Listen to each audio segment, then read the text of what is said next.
Hey, what's going on? It's Bill Burr. It's time for the Thursday afternoon, just before Friday, Monday morning podcast. And I'm just checking in on you, seeing how your week's going as you're slogging your way through your cubicle life. Something you never wanted, but who are you going to blame? Huh? You going to blame society like all of these people on social networks?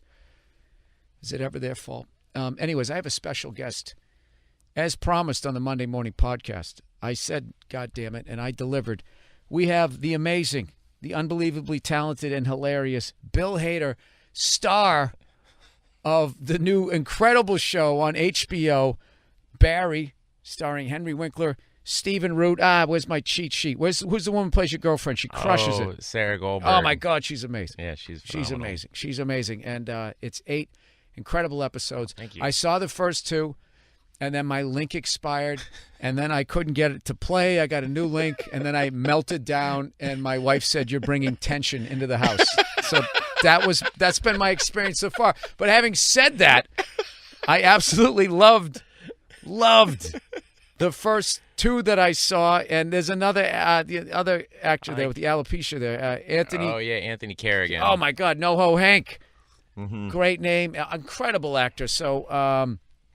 I was actually, just to give people a background, I was going to interview all of you guys at the now defunct Nerd Melt. Yeah, that's gone because now. of that incident, I believe. Yeah, because what happened to me. Yeah. So you were supposed to come down there with Henry, Stephen, and the other guys, and you have a peanut allergy. I have a nut allergy, and they gave me. Well, here's the thing. It's my own. I blame myself. So I can have almonds. I'm okay with almonds, but all the nuts I'm bad with. So I go, I'll have coffee, and I go, can I have almond milk in it? And they so gave it's me almost almond like milk. Like a racist, but with just like nuts, right? Just nuts. Those are the. You stay with your own. You stay with the almonds. All these other ones, get them out of my house. All right. I get it. You're a peanut supremacist. I've never heard of that. I thought if you had like a peanut allergy, no, that was it. it. No, I found that out on a movie. I had something. Whoa, that has almonds in it, and I had it, and I go, I'm fine. And then I went home and I had an EpiPen and sat there with almonds and ate it, and nothing What is happened. an EpiPen? That's what you take in case you have a. You're doing a stabbing motion into your leg. Yeah, I do a stabbing motion into your leg. Yeah, you stab yourself with the EpiPen. So and it takes what, like your blood pressure? It shoots you full of adrenaline basically, and then you're able to breathe. It gets a big shot of the. So when you drank this, so you were supposed to come in and all of a sudden somebody basically gave the equivalent to you of a cup of poison. They gave me, almond milk, but it was this fancy coffee place, and they were like, well, we have an almond cashew blend that comes in, I can't have cashews. Oh. So I had that, and I took a drink of it backstage, excited about to go on, and I went, I got to go. Like how quick, when you drink that, how quick do you know? Is it like getting bit by a cobra? Yeah. Like you just know. You're like, all right, that wasn't good. I need the antidote. Yeah, you don't get bit by a cobra and go, I'm going to wait. I can do this 20 podcast. minutes. I could do the podcast. I'm fine. My leg's all black and blue, and I can't really feel my feet anymore. And but I'm fine. It was just one fang. Yeah, I'm fine. And my dad, the biggest bummer is my dad is a giant fan of yours, so my dad was really excited and he flew in because we had the premiere, and so he wanted to see it. And I go, I gotta go, and he was like, "What?" Oh no! And he's like, "You're fine." He goes, "You're fine."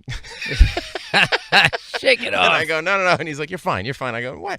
I want to see Bill Burr. And I'm like, well, I gotta go. You can stay here. Go. And he's like, I'll go.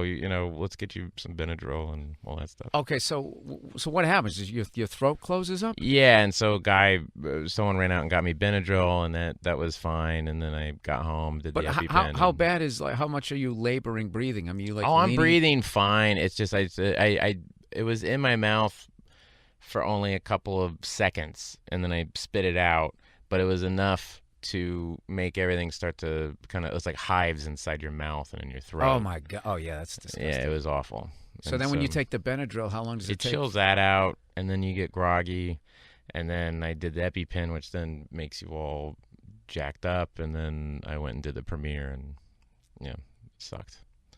Oh, so you were able to work then that night? Yeah, I had to. Yeah, it was like HBO was like, we need you. Yeah. So do you when you travel, do you have those things with you? Mm-hmm. I have my backpack out right there. Yeah, and that's the whole reason. Could I buy one of those? Yeah, you can go. You can just get buy we got to get Adrenaline? prescription. Oh, You got to get okay. a prescription for it. Yeah. Because I was going to do that for, like, the writer's room on F is for Family. You know, when you just get, like, burned out, like, I can't think of any more funny I'll shit. do an EpiPen. And then just stab yourself. Yeah, let's just do EpiPens. Yeah. Well, no, it's like this dumb thing, though, when you do it, everyone thinks but it's just more the motion of it looks more severe than it actually is. It's just like a little pinprick, but it's, like, buried into this. Do you go through your pants?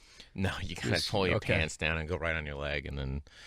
But so you stab it and then you push the thing down? You push the thing down at the same time, yeah. You can't tell me you don't feel a little bit like John Rambo when you do that. Yeah, no, you totally do, yeah. Like you're stitching yourself up. That's awesome. But I'm such a wimp that I'm, oh, good. Well, I want you to know, you not being there really threw me off my game because I've never hosted one of those before. So it was an honor that I got to do it. And one of my goals was like, I was just like, I am not asking Henry Winkler about playing Arthur Fonzarelli. Right. If I'm gonna do anything, I'm gonna talk about Night Shift. I left you with nothing. And then by the end, I was just like, they were helping me through the interview, and then somehow I just said, I go, I'm running out of stuff, but my goal is I'm not bringing up you-know-who. And then he just broke into the character, just saying like, that character made me a lot of money and put my kid through college. I can't do the Fonz, but I was all excited, like, oh my God, he did the Fonz. Oh, when he does it, it's like Mickey Mouse showing. John Mulaney said it's like Mickey Mouse showing up or something. It's like a thing I grew up. I'm like, oh, that's television. That's incredible. And he said it to Alec Berg and I once, and Alec, who co-created Barry, he's not a very effusive guy, and he was standing behind me and. Henry told this story where Does that he mean not emotional? Yeah, he's I'm not Swedish. smart, neither am I. He's Swedish. He's Swedish, Okay. He's like, huh. Yeah. I've done stand up. I've done stand up through the whole that whole region up there. Finland was the funniest one. Why? They were just sitting there. They were trying to solve the problem of the joke.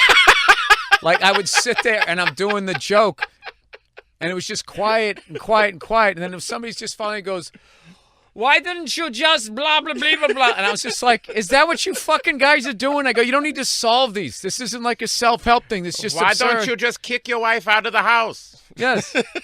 Bury her in the backyard and say she went to her mother's. Why don't you do that? Yeah, so that was Finland, though. But I definitely noticed there was a huge difference. Was it the Baltic Sea? Yeah, I don't know. Like Norway and Sweden is a certain level of emotionally disconnected. And then when you go to over there, where they're spooning with Russia, and they actually defeated Russia and had to give up part of their land because they paired up with Hitler. I mean, that was Finland, they were between the two craziest people last century. It's like they went to the crazier one, who lost.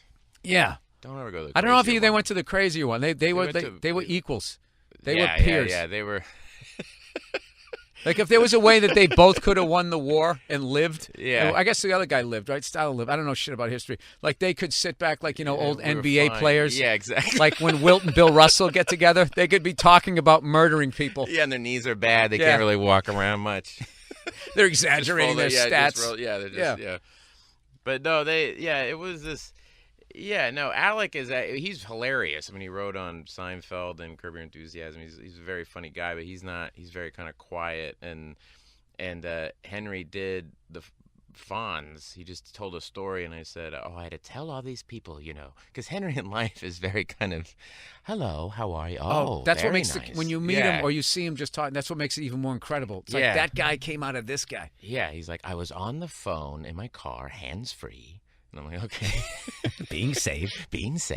And then, and then he'll be like, oh, the Fonz would say, hey, part like the Red Sea. He would do something, and Alec was behind me, and he went, oh, my God.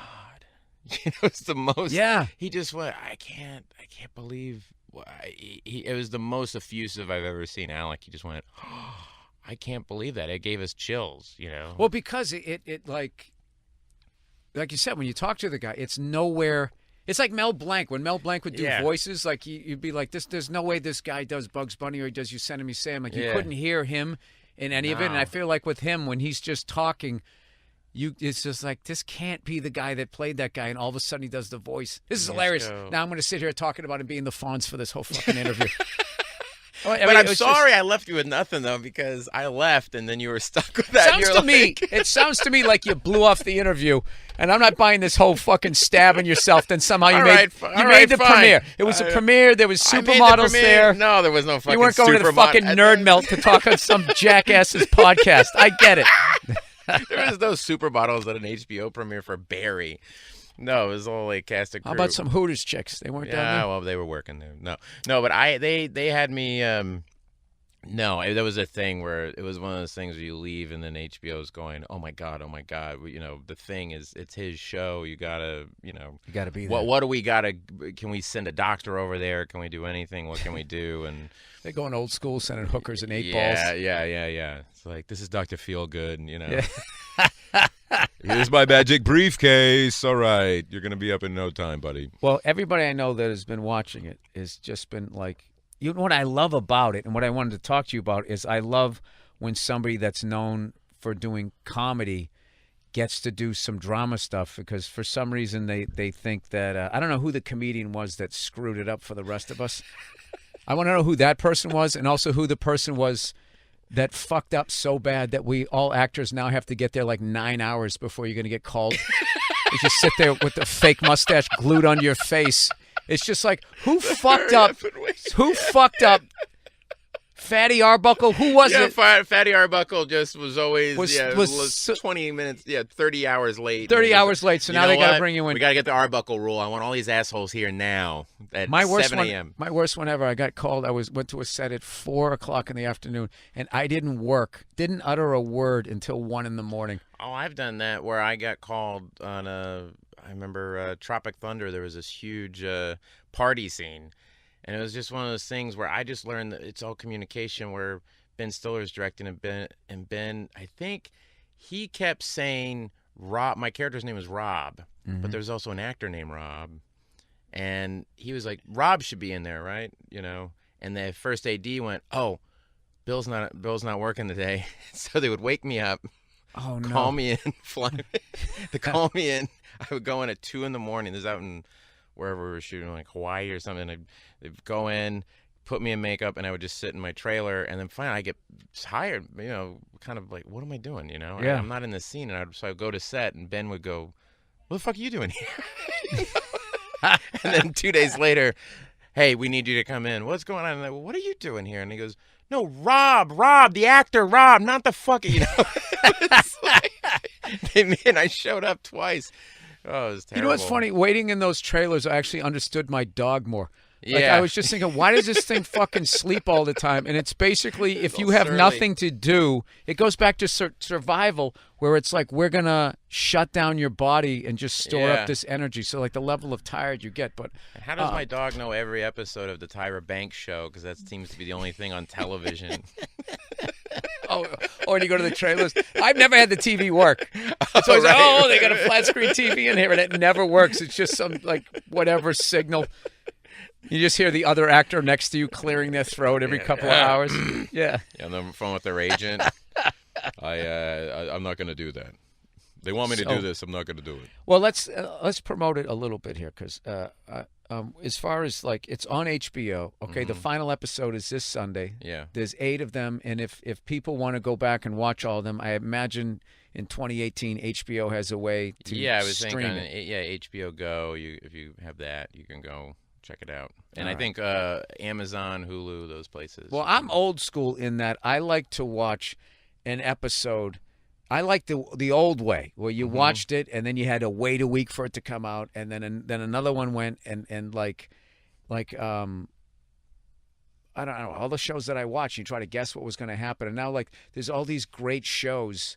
They just dump it all and on people you. just sit down. It's like the greatest bottle of wine ever, and you, like, shotgun it. You just, wow, that was amazing. And then, like, what else can I have now? And it's just, and I also I feel for, like, the amount of work that was put into this, because that's what happens with the fucking cartoon I'm doing, which just, I actually did a cartoon because of those getting called at 4 in the afternoon, not working till when. I'm like, dude, fuck this live action shit. I'm going to do a cartoon where I just show up in a baseball hat and sweatpants, and I didn't realize that it was like 90 times slower. And then the thing comes out, and people will watch it all in one night. That's great. When's the next season coming out? It's just like, you can't. Well, it might as well just be a movie. You know what I mean? It's like, oh, put it in the theater. I don't know, but I like it that you do this, and then for 8 weeks, people are talking about. There's like a level, the high intensity level of excitement. Yeah, and you try to guess where it's going to go. I have no idea where this is going to go. Yeah, and it's fun having people come up to me, at my kid's school or whatever, going, "Hey, this is what's going to happen, right? Yeah. Is so-and-so going to kill you? Yeah. Are you going to kill One this guy came up and he's like, Stephen Root, he's a figment of his imagination, right? He's not real. Well, yeah, you might be right. I got you figured out, asshole. I'm like, all right. Yeah. I used to watch Lost. I know where you're going with this. Yeah, it's all figments of some mouse's imagination, right? Yeah, it's all a figment to get 8 seasons or whatever the hell it is. But anyway, you know something? I actually something I want to bring up before I forget is that that you're from Tulsa, Oklahoma, and I was telling you earlier that is one of my favorite cities to perform stand-up in. They got the Brady Theater there, which evidently some ridiculous race riot happened. Really? I guess so. I mean, I walk in there as a white guy. I'm like, oh, this has a nice vibe. This feels like really great. Why is this so comfortable? Yeah, and it's and then they got all this great food because all these people who'd never been there. When I told them I'm in Tulsa, Oklahoma, and everybody's like, "Oh, Jesus Christ! What are you gonna fucking go ride a bull out there?" Like, go cow tipping. Yeah, and they don't understand like how like the food there is incredible. Yeah, massive amounts of hipsters. It's the exact opposite thing that you would picture. But that old theater there. Yeah, I saw George Carlin there once. I remember it was the first comedy show I ever saw. Like what year did you see him? I don't remember. I was young. I remember my dad. It was a thing where I had to get snuck into the thing. But my dad, God, I don't remember. It had to be in the 80s sometime. I saw him in the 80s too. Yeah, and I remember seeing him and just my face hurting from laughing and just and not knowing that he did like 2 hours or I don't know what it was. It was just super long. But to me, I was like, oh, keep going, and just leaving on this high and just going, wow, that was unreal. Did that have an effect that you like at that point? Did you already know you wanted to get into comedy or? No, I mean, to me that just seemed like I mean, I was someone I still have, I'm very anxious having to get up in front of people, and so the idea of going up there alone and telling jokes and how quick he was, but I loved watching stand up. My dad's a giant fan of stand up, and so.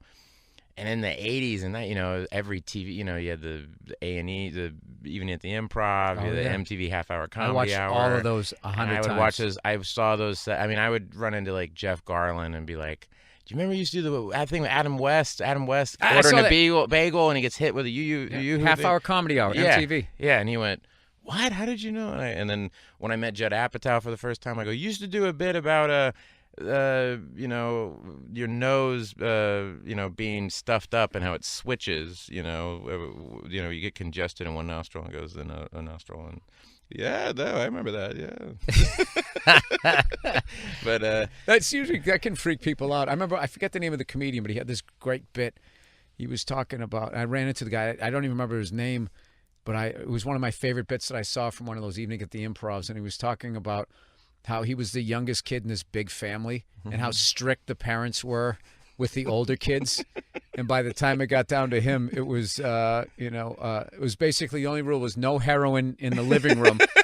And then one of my favorite tags of all time, it was just like, Brian, you're not using one of the good spoons.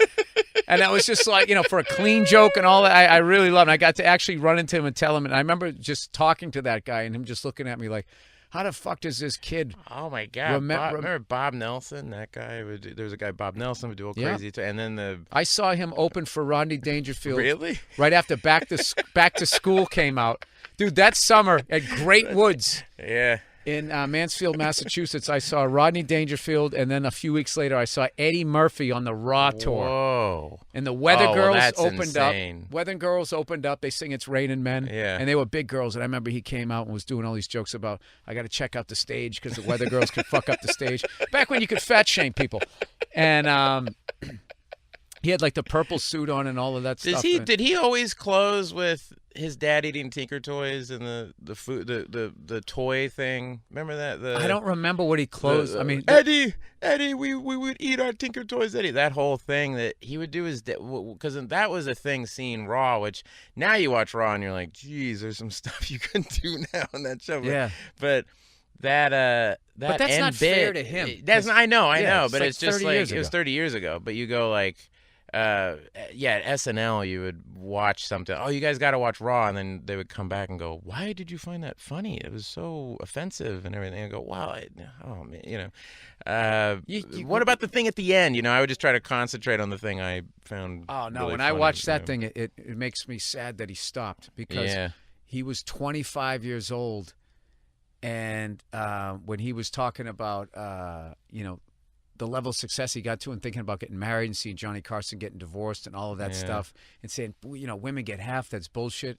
Women get half, and then woman goes, that's right. And he goes, nah, that's bullshit. And it was like he was going to that next level where it's like, oh, now this guy is going to, start saying what he thinks about all this stuff. Because, the Delirious was amazing. Yeah. But it was, Ralph Cramden having sex with, Gooly Goo Goo and all that. Goo Goo and all that stuff. And then all of a sudden he was like, you're seeing this guy finding his voice. And then, I mean, who knew that I would go see him? And that was actually like the farewell tour. Yeah, well, I think when he did that, the thing at the end of Raw was the thing I saw, when I was young, and it went, wow, he's just by himself. He might as well be by himself in his room.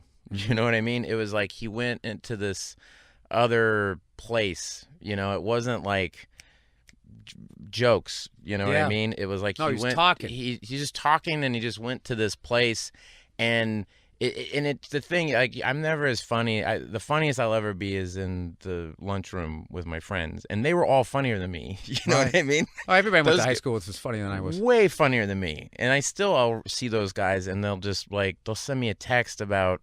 One of my friends hated 3 Billboards, that movie, and his text made me laugh harder than anything that I've read, any comedian I know. All I do is hang around with comedy people, and I'm like, what? He works at a window store in Oklahoma someplace, but he's so funny.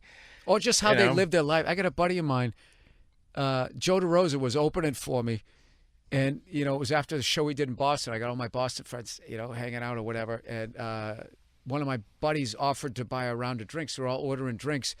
And my buddy Joe ordered a White Russian. And my friend was just done with him. And he came up to me. He goes, dude, what's up with your boy? I go, what's the matter? He goes, he just ordered a White Russian. And I didn't really think about it. I was like, he drinks White Russians. He likes, whatever that movie with the dude. He likes Big Lebowski. Yeah, he's a Big Lebowski. I didn't think of anything about it. And then at the end of the night, I'm walking back with Joe, and he's just like, like hanging out with friends. He goes, yeah, that's cool. He's like, dude, what are your friends with? He was like really friendly, and he was like talking to me. Then all of a sudden, out of nowhere, he just stopped talking to me. And it was just like, and it was all based on the fact that he ordered a White Russian. And we were well into our 30s, like late 30s, and this guy still, to this day, and I remember a long time ago. I just don't trust that guy. I don't know anybody like that. I remember a long time ago, he, for some reason, was giving the responsibility to watch the house of this married couple. And, of course, so he immediately has us all over there. And we're getting hammered. And he's taking care of the house. We went down into the basement. And there was some sort of faucet nozzle or something you had to turn on or off. And the lady left a Post-it note on it saying, you might have to turn it a little harder. My husband said it's a little fussy. And my buddy just went up and just immediately turned it with no problem at all. And he just mutters, this guy's a pussy. And we're in his house. And he just said that to his wife, just being, gentlemanly, to a woman. And then my friend just totally judged this guy that he was not a man. Like his man, like that's what I love about my friends back there. How easily you can lose your man card and you have no idea. And they won't even tell you why. They just stop talking to you. Oh, it's the worst. When my friends, they visited the set of Barry, and I'm doing all these things or whatever, and I have an assistant. Uh-huh. Oh. It's over. She walked over. Here's your coffee. What, man? You can't get your own coffees now? What? What do you think? The machine's right there, dude. just go over and get your own goddamn coffee, Bill. And I'm like, well, I'm focusing on, I don't give a shit. You go over, why are you making her get your, and I'm like, no, you're right. I should be, the machine's right there. I don't know. You're right.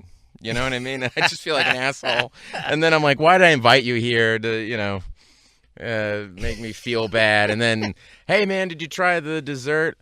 I'm trying not to eat anything bad because, the guys in the military are like, oh, fuck you, man. Oh, yeah. No. Just like, oh, you're dieting now? And I'm like, why? They just keep you real. I just go back harder at them. I can't say Well, anything. I'm really trying to work on my man tits like you have. And that's the only way to keep them off you. Dude, I had another friend, the exact same party. He was telling this story. He's going, where are you staying? I told him the hotel I was staying at, and he was a construction guy. He goes, oh, I worked on that. He goes, crazy story. We were putting a flagpole or something up, and he goes, the fucking cable broke. This guy was underneath directing. The cable broke and just came slamming down on this guy. Oh, jeez. And I go, Jesus Christ. I go, did he die? And he goes, did he die? He was in fucking pieces. And I go, well, what happened? He goes, oh, guys were puking. Some people jumped in their truck and drove away, and they go, oh, his dad was there. He had a heart attack. So we're all just sitting there like dead silence. And then he just out of nowhere, he goes, kid was kind of a douche. And then he goes, his dad was a good shit. And that actually broke the tension, and everybody started laughing. And I just remember thinking, like, you couldn't teach somebody No. in an acting class how to take somebody to such a dark place. Yeah. And he sensed it. No, He sensed that a laugh needed to come, and he knew exactly where to go. Yeah, he had intuition. As my friend, I used to be a PA. I was a production assistant for a long time, and I worked on this movie, James Dean, An Invented Life. James Franco played James Dean. Mm-hmm. And this guy, Jason Altieri, who's now a big first AD now, but he was a PA. And again, what we're talking about, he had a real, like, Rambo knife. Mm-hmm. Like, he got it from the props truck, and he's just taking chunks out of this tree with it. And he's just hitting this tree with this giant knife. Okay. And we're all kind of sitting there and he's just bullshitting with us, but he's like, look at this fucking thing. Wow, look, it's like an axe. Tree standing there Tree like, ow, ow. And this other guy, Bill Hardy, this big guy walking over, and he's another PA smoking, saying, hey, guys. And Jason, he's weird. This kid, he pretends like he's going to stab him. He just goes, hey. And he goes, hey, don't fuck it. That's not funny. Don't do that. You know, don't do that. That's not cool. Don't do that. Jason goes, So Bill walks away. The props guy comes over and goes, I have that same knife, but it's the exact same knife, but it's retractable. It's plastic. It's fake. And he goes, get it to me. So he takes it, and he does the best piece of acting I've ever seen. Just totally calm, pretending to, cut at the tree, do everything, just waiting for Bill to come back. Bill walks back. Hey, how's it going? Hey, how you doing? And he does the thing again. Bill, and then he just rears back and stabs him in the chest. Oh, God. And Bill goes, why? Oh, no. He just screamed. His reaction was, why? Like, you just murdered me. His whole life flashed. He legitimately was like, my friend just murdered me. and we fell down laughing. We felt bad, and I've told that story to other people, and I go, that's horrible. That's not nice at all. And I go, I know, but if you were there, it was the funniest thing I think I'd ever seen. And because you literally got to see what would your friend do if what would he do if he died? He would say, why? If he got murdered. But then Jason, to your point, the reason I thought of it was that he was such a good actor. He was just like, you couldn't have taught, like anybody else, I think you would have get it, and they would want to run over to him and go, hey, look in the knife. And then, you know what I mean? That's what I would have taken the knife and walked up to him. And done it. But he had the patience. He had the patience to keep, like, no, I have to keep this lie up where he was pretending to do that. And we sat there waiting for him for like 15 minutes. And then he kind of would meander back, like, no, we can't call him over. We can't do this. You know? I wouldn't be able to keep a straight face. I'm the worst. Hey, when you watch somebody do something like that, as an actor, do you get something out of that, watching a guy like that? Yeah. You kind of go, oh, wow, the patience, or so much of it, too, is just kind of impersonating people or doing nothing. That was the thing he did that was good, was he didn't do anything. Mm-hmm. Do you know what I mean? He just was doing what he did before, and he kind of instinctively knew, like, well, that's the best way to do this. That's the best way to set the trap, is make it look like nothing. Nothing happened. instead of I would have gone over there or been, hey, Bill, come back or whatever.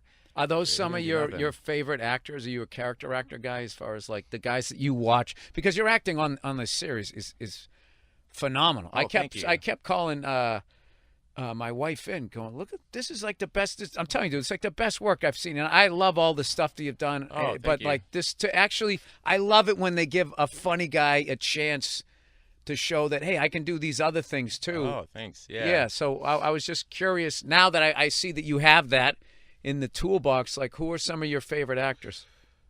Well, I mean, I had a tape that, this is kind of everybody, but I had a VHS tape that had Taxi Driver and Raging Bull on it, and I would just watch those a bunch and just watch Robert De Niro in those movies. He just does, it's kind of what we're talking about. He doesn't do much, but he did enough, you know? It was like it was behavior. But to be honest, like, I like a lot, you know, I like a lot of actors, but I was always more excited by the story. I would watch a movie for a story, but to me, it's more about observing behavior of people. You know, you watch like a documentary, or I'd watch a guy like Jason Altieri do that thing or whatever, but it was the actors who could modulate behavior instead of pushing and making it like a performance, you know? Right. There's a movie called Kess. It's this British movie from the late 60s. And there's this non-actor, this kid in it, who's phenomenal. And it just is because it's all just very genuine. Right. You know what I mean? Okay, it's time for a little bit of advertising. Oh, look who's back. It's old Zip Recruiter. Talk about the challenges of finding great talent and how the way you went about it just did not work or was inefficient. You know, I tried to dig down deep into myself to try to be a good comedian, and it turned out all I had was a bunch of shit and dick jokes down there. And it was really tough. And then I used ZipRecruiter, and all of a sudden, you know, I started talking about pussy too. And my comedy went to, I don't fucking hire people. But I know this app, is this an app? This product? This service. Let's go with that. I know it works. ZipRecruiter knew there was a smarter way. So they built a platform that finds the right job candidates for you. These invitations have revolutionized how you find your next hire. In fact, 80% of employees who post a job on ZipRecruiter get a quality candidate through the site in just one day. And Zip doesn't stop there. They even spotlight the strongest applications you receive so you never miss a great match. The right candidates are out there. Zip is how you find them. Businesses of all sizes trust ZipRecruiter for their hiring needs. Right now, my listeners can try ZipRecruiter. That's right. They can use it for free. You can try it for free. Just go to ZipRecruiter.com/Burr. That's ZipRecruiter.com/Burr. One more time. Hi! Zip! The smartest way to hire. Look who's here. Me undies. I'm sitting in my fucking car. Me undies. I'm driving out to a bar. I'm gonna get hammered at the bar. Take a piss in my soft underwear. My balls will feel great, and undies will dry it up. You don't need no more adult diapers. Me undies are made with a sustainably sourced material from beechwood trees. They're made out of trees, man. Their naturally soft fiber makes a fabric that won't sag down or ride up. Trust me, once you got a pair on, you'll get it. And if you're already part of the MeUndies family, tell your friends about it through their referral program. It's like Amway, but with fucking panties. They get a discount and you'll get a store credit. It's a win-win. MeUndies is sure you'll love their first pair.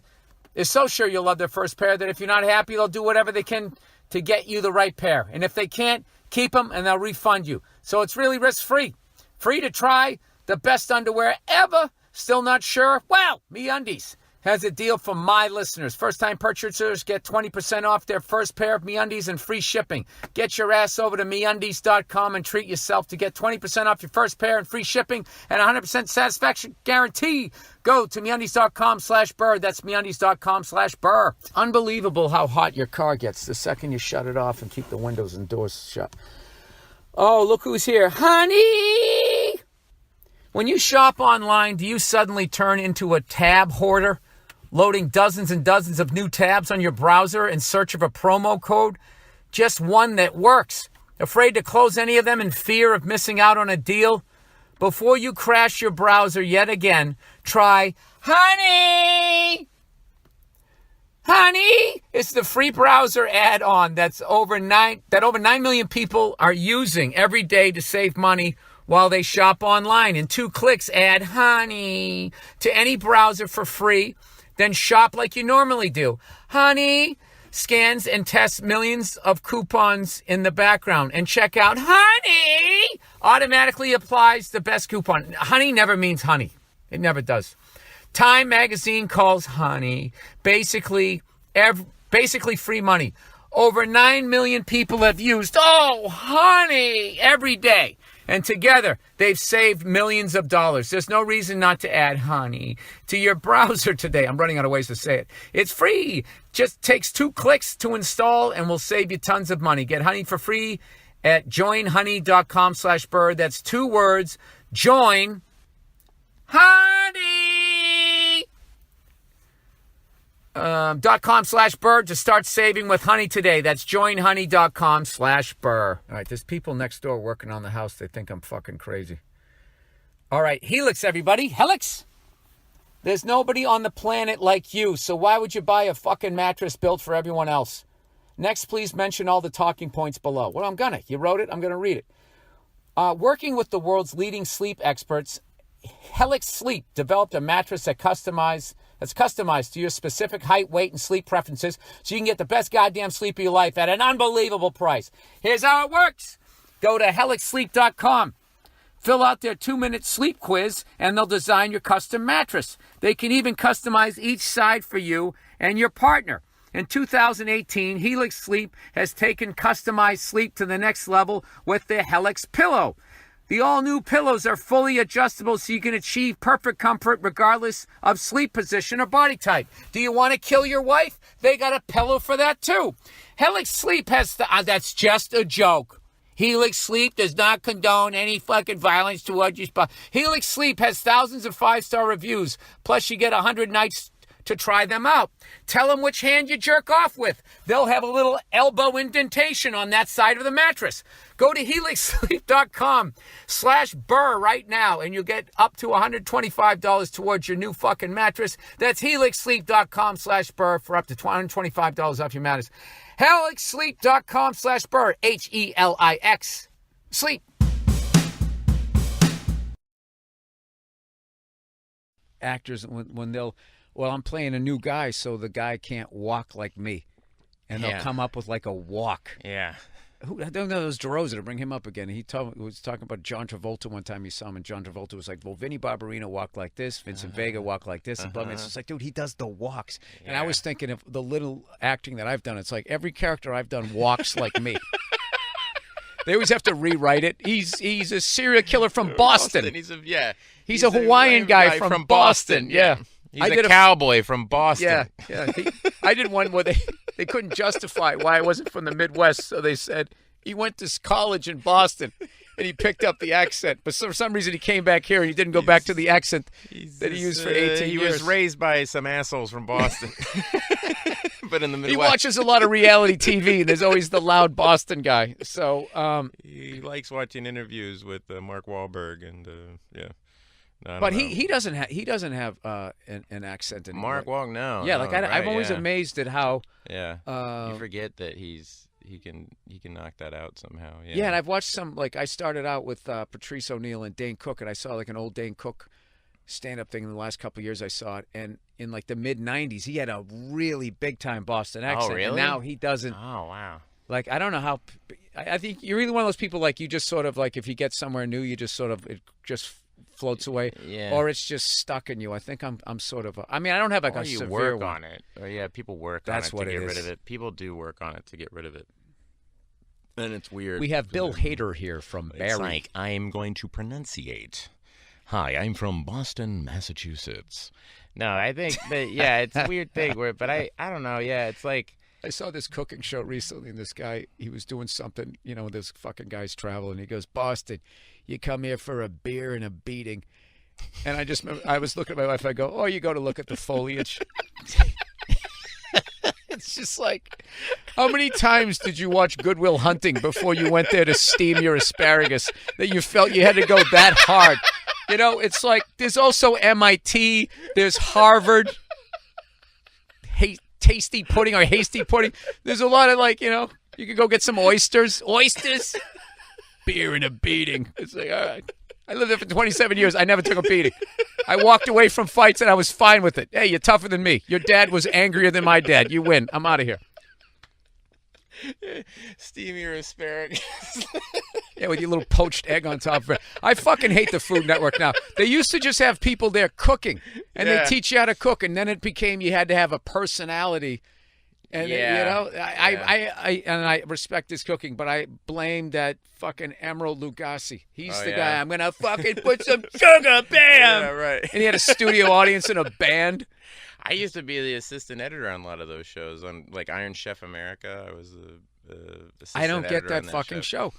Cooking is supposed to be a relaxing, loving thing that you do, and they take it's like sudden death. You got to make waffles. We got stones and and carpet. How the fuck am I going to do this? How the fuck am I? Mario, let's see what you got. And like, We used to have a thing of Bobby Flay like electrocuting himself. He accidentally electrocuted himself. It was really funny. Oh, he did? Yeah, they cut it from the thing, but he grabbed a ladle and something happened, and he just went and just dropped out of frame. Oh, shit. Yeah. But we had a thing of him. Did his heart stop? I don't know, but he dropped and then kind of came up in a daze, and we were. He always seemed like he had indigestion to me, because he would always be like, okay, today we're going to make it's just like, dude, go off camera and burp, because I liked him. I like all of those guys. They all taught me what little I know, but like I used to watch Molto Mario all the time, which to me was the perfect one. It's like you went over his house and he cooked for you. Yeah, it was like being his friend. Yeah, and then all of a sudden it just became like that fucking guy yelling on Iron Chef. Yeah. Or the Diners, Drive-In, and Dives guy. Yeah. Which is hilarious because, like, he just looks so burnt out on that show. Oh, yeah. What's his name? Guy Fieri. He just says what you're doing. Like, you can make, like, a peanut butter and jelly sandwich. Okay? So you're putting some peanut butter in the bread. And, and you get some jam in there that's going to take a little edge off the peanut butter. And he makes so much money. God bless him. That guy makes so much money.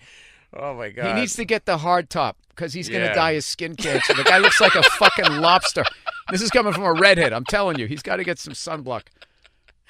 So what can we talk about the everybody, because this is a podcast. It's not like people are dipping in here. Yeah. People know that the show is on. So they can, HBO, is there HBOstreaming.net org? Yeah, I mean, you go to like, Amazon or Hulu or HBO Go is the thing. HBO Go. That's HBO what Go. it is. Yeah, it's great. What would be best for you? Where should they watch it? Wherever they want. I don't care. Oh, okay. I wasn't sure. I don't care. But I remember when Louis had his show on FX, it would be like, can you please watch it so I get credit for people like watching the advertising, because everybody would then they would record it and then fast forward it. I don't know. I know. Yeah, to me it's just just watch. I hope you watch the show. HBO has been amazing to work with. The fact that we could go in and pitch this show to them, and we're pitching a half-hour comedy, and the two movies I mentioned are Taxi Driver and Unforgiven. And that's now how do they react to, like, you coming in and think, okay, it's Bill Hader, this is going to be funny. Exactly. And they then thought you it was going. Yeah, we come in with this, and they go. And to their credit, they were really excited about it. It actually made them more excited. How many places did you pitch this show? Well, it was just HBO, because I had a deal with them, and so I had this kind of development deal with them, and I was shooting Trainwreck, actually, and the whole time I was on Trainwreck going, what am I going to do? I have this deal now with HBO, but I got to write a show. And so I met with Alec Berg, and then we came up with this. And then I remember pitching it to them and thinking, well, if they don't like it, they don't like it, but this is what I would rather want to do. If I could do anything, it'd be this. And the fact that they were the ones going, I said, the violence has to be very real. It's not funny. The violence is not funny at all. When he fights people, I like it to feel real. I don't want it to be cool, and they or absurd. yeah, like Weekend at Bernie's jokes. You know what I mean? Right. Like, which you could easily do in this. There's a lot of times where there's a scene in episode 3 where I, have to strangle a guy, and there's in his backyard, there's all these kid toys and stuff. And I remember Alec Berg and I were shooting that scene, and I said, any other place, they would be like, hey, can we make it funny? Can you kill him with the kid's jump rope? Or, can we get some jokes in there? Or, you know what I mean? And it's like, no, it's not. I feel like the murder is going to be too depressing. Yeah. So it's like it should be. No, but he should kill him. He should still kill him, but just funny, and you're like, no. But we can't do that. I've said this before in the podcast. That's why I could never really watch. I watched Dexter because I liked the performances, but I couldn't fully commit to it because I could just hear the industry note. Whereas really? like they went, he's a serial killer. And it's just like, well, how can we root for that? And it's just like, all right, he just kills the bad people. He's the serial killer with a good heart. And then I just never was able. Well, that's the hard thing. That's been the nice thing with Barry, at least, is HBO, when we would turn in the drafts, when we get to later in the season, especially, it starts to get, Barry definitely is not just killing the good people, bad people. He's killing people, I gotta go home and I gotta see it gets terrible, and where he ends up going is pretty rough. But that was always just being honest to that guy, you know what I mean? And that's the thing that HBO has been great about, is that we'll say, hey, is this too much? And they go, well, what else is he gonna do? They see it from the character standpoint. They're like, well, what's his choice? Well, I saw the 2 episodes, and I actually felt for the guy as far as like how he became. That's another thing. Like he's just not like, he just was born a psycho. It's like, no, this guy went to Afghanistan. I can say this without Afghanistan, did what he did over there, and then got into this line of work where he's a hitman. Yeah, and he basically wants to get out of it, and just Henry Winkler's characters with like the acting class. I mean, I took a bunch of acting classes. I had a lot of great. You did? Oh, I had I had some great acting teachers, and I had, but there was some, when they became like the guru, and I can't remember this woman's name, and I only audited her class. I audited 2 classes. I remember one class I audited. It turned out it was Scientology. Oh, really? Oh, it was hilarious. I went in there. This actor who was in Scientology goes, oh, you need an acting class? And she sent me there. And it was acting class, but it was also like Scientology, so which I felt like she should have said. Right, that should have been, it's acting, but there's a little extra thing. So I go there. Audited. I go there, and I remember we were sitting there, and the guy teaching the class goes, does anybody have any news they want to share with the class? And someone would raise their hand and be like, oh, I just booked a 3-episode arc on Who Gives a Fuck on ABC. And then the whole audience, like ridiculously loud, would go, whoa, whoa, like this positive. And but it was crazy high, cultish. And I was sitting there like, what the fuck, right? So like 5 people did that, and then they go, hey, we have 2 people auditing the class. This guy, he's just fresh here from New York. He's an actor. He's trying to get some parts. Blah blah blah blah. Please welcome Bill Burr. And they clapped like I won a Lifetime Achievement Award. I remember my face turned red. I was embarrassed. So, and then I saw the scenes, and the actors were good and everything. And then during the break, like I remember the teacher was looking at me and goes, was that too much? Was that too much? Did I push? Was I pushing? I'm sorry. Yeah. So then I went in, and I sat down with them, and they just kept saying everything was their own. We have our own parking. We have our own security. We have our own this. And I swear to God, I said, Jesus Christ, I feel like I'm joining a cult. Like I was trying to make a joke, and he kind of looked at me, and his eyes were like going from my right eye to my left eye. And I was just like, what the fuck is going on? So I got out of there, and then I went down to this I swear to God, this is true. I went down to the comedy club, and I said, yeah, I took this acting class. The actors were really good, but it was just this fucking weird vibe. And then I told him like the name of the acting class. This guy goes, dude, that's fucking Scientology. And I don't know. I kind of felt like, the next time I saw that person, I had that vibe like they put something in my drink. Right. Like you should have said, I don't listen, because here's the thing. Like, I don't judge. Like, I hate when people act like, oh my God, those people are out of their fucking minds. It's like, my religion is out of their fucking minds. It's just they got enough people where they can act cool now and they don't care if you leave. Like, Scientology needs people. Yeah. So they got to, they got to lock you in a room or whatever it is. Yeah, but you need to say this is where you're going. You need to say, like, by the way, you're going to a church. I like how they have their own network now to combat, because that one woman did like the Lena Remney or whatever. Yeah, she did all those episodes about how like crazy that was. But I always feel like there's another actor that could do the one about the Catholic Church. Yeah, they could about do them, anything. Yeah, banging kids. And they made it seem like it was okay, and that was the thing, and you bought into it. We're getting off track here. No, man, it's great. What I'm trying to do is I just don't want to fucking sit here and ask you about SNL and all of that shit that I know you've answered a zillion times. All right. No, I'm loving this. No, that's every thing I go to is like, so where's Stefan from or whatever, So how did you come up with that? And how did you come up with? So I will tell you, my favorite thing I ever saw you do was laughing uncontrollably. Well, it was the locker room thing. Oh, Forte started Will dancing. Forte. Yeah. Oh my Paul God. Verzi told me about that. You literally have the towel. I have a towel wrapped around my face. Over your face. Because you know why? Because Forte did this dance, and he did it at the table read on Wednesday, and I just said, I can't. There's no way I'm going to be able to make it through that. That's too funny. Because he's a coach trying to get us all riled up to go back into the second half of the game. And to get us riled up, he does this Herb Albert song. And he does this dance, and then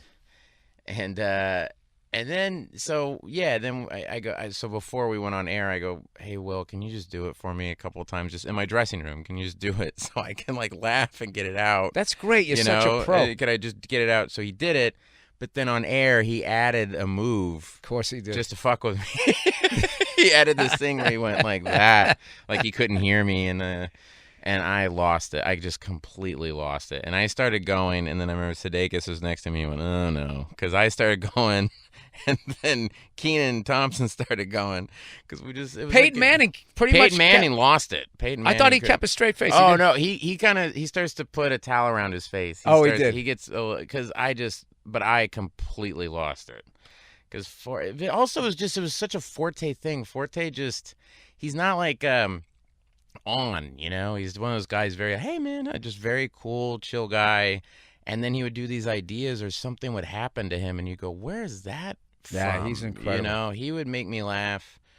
That whole period, all of those, like you were, and you're one of those guys. Like that was thank you. That was like Murderer's Row. He pitched, he goes, Bill, I'm going out with a movie. And I go, what's the movie you're doing? He goes, I want to do a movie about two brothers who switch bodies.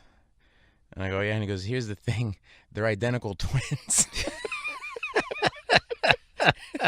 So it doesn't matter. And I go, okay.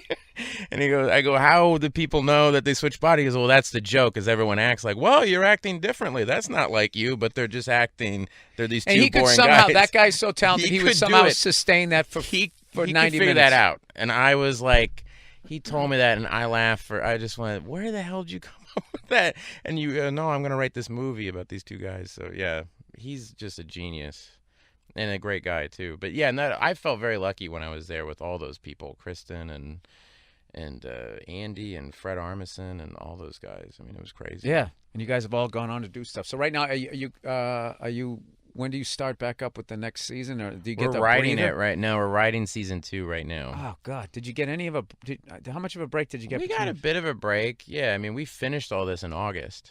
So Barry was done in August. So okay. Then it starts airing, and then we open up a writer's room, and then HBO told us you guys can we do more. And it's going to be another 8? Mm-hmm. As of right now, who knows? We might change that, but as of right now, it's 8. I kind of like that.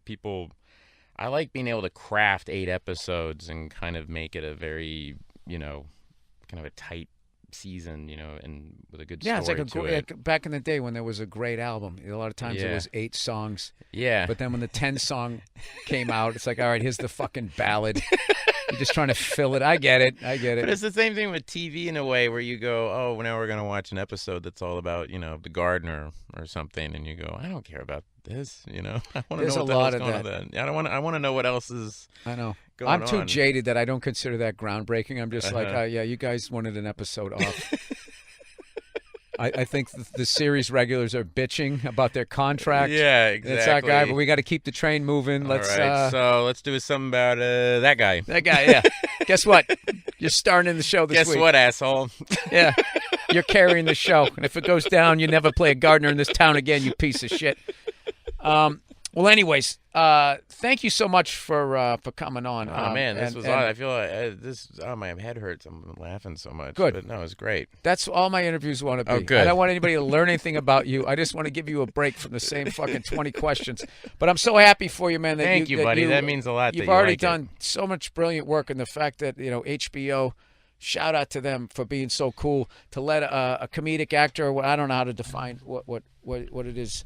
A sketch. I don't know how. I just know comedian. What do you? I don't know. They label you as? I don't know, like sketch actor. Okay, the fact that comedy, you come out of SNL and they let you do something like that is yeah, and to awesome. write it and direct. I never directed before, and they let me direct stuff. And I mean, I directed the first 3 episodes and to write and all that. And so yeah, just to be able to have so much faith in. I mean, look, look, Eddie. crazy. Going back to Eddie Murphy, 48 hours. That is the acting that he does in that. He's so goddamn funny, but when it has to be real, he's incredible. Great. And then what was the one he got nominated for the Dreamgirls? Dreamgirls, yeah.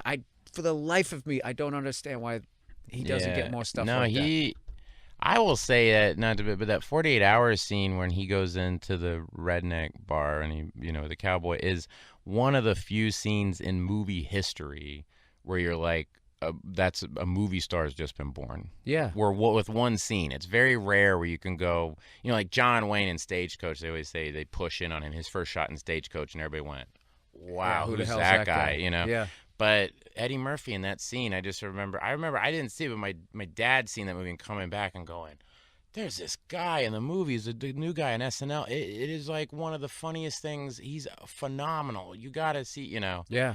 You know what else about that movie is? That is the best gun sounds. Oh yeah, Walter Hill's movies always have like these cannon. Unbelievable. Sounds. Yeah. Unbelievable. And you know something? I actually got to do an acting gig where I played. I'm so bad with the name. Jason. He played Mike on Breaking Bad. Oh, I know who you're talking about. Yeah. Jason. He's great. And I got to talk to him about being on 48 Hours. Wow. He's like, God damn it, Jack, don't you do it. Don't you do it. And he goes, he gives him the gun. And then he also got thrown over the buffet table in Beverly Hills Cop. And he has one of my favorite lines in Airplane. Oh, he was in Airplane? Yeah, he goes, the guy just went from 500,000 feet to 20,000 feet. What an asshole. He's the guy in the radar watching like... Yeah, this guy. I gotta see that again. Yeah, they cut away to him. He's like, he just went from 25,000 feet to 7,000 feet. What an asshole! I remember that line. Yeah, I just didn't remember that it was him. Yeah, he's also the guy. They go, "How we doing?" And he opens up it's like a turkey, and then he's like, "Oh, we're almost done. We're almost finished here, sir." And it's like so just dumb, but he's great. I mean, that's one of the best. Yeah, that's the best movies. But yeah, no, the gun sounds in 48 Hours. All those Walter Hill movies, he always had like a really cool sound design in his movies. He's great. Yeah, the whole thing. I actually one time, this is like the epilogue of the podcast. At this point, I was on the subway, and the actor that played Luther. Was, the guy from Warriors, he was sitting like right across from me. He looked great. I mean, it's like maybe 20 years ago I saw him. Wow. And one of my just the way he delivered that line when Nick Nolte's beating him up with the door, and he goes, says something like, "Well, I think you're lying," and the line is, "Yeah, well, who gives a fuck what you think?" And he doesn't yell to the word "fuck."